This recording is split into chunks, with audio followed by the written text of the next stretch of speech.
এই যে আমি মিষ্টি কুমড়োগুলি কেটে নিয়েছি কুচি কুচি করে, দেখেন এইভাবে। হলুদ, লবণ, কাঁচা লঙ্কা নিয়েছি।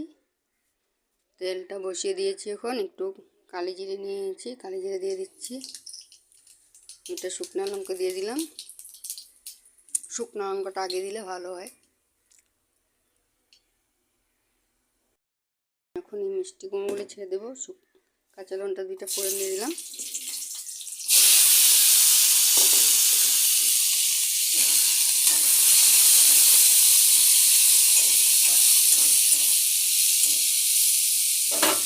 এখন রেখে দিচ্ছি।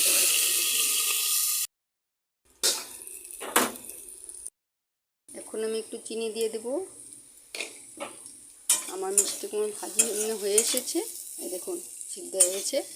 এখন একটু নাড়াচাড়া দিয়ে নামিয়ে নিচ্ছি। মিষ্টি কুমড়ো ভাজি রেডি। একটা কাঁচা লঙ্কা নিয়ে নেবেন, কি সুস্বাদু খানের। আপনারা ওইভাবে বানাবেন, খাবেন। কালি জিরে একটু ফোড়ন দিবেন, একটা কাঁচা লঙ্কা নেবেন, গরম ভাত নেবেন, দেখবেন খেয়ে যে কী স্বাদ লাগে। একবার বানিয়ে খেয়ে দেখুন। Thank you.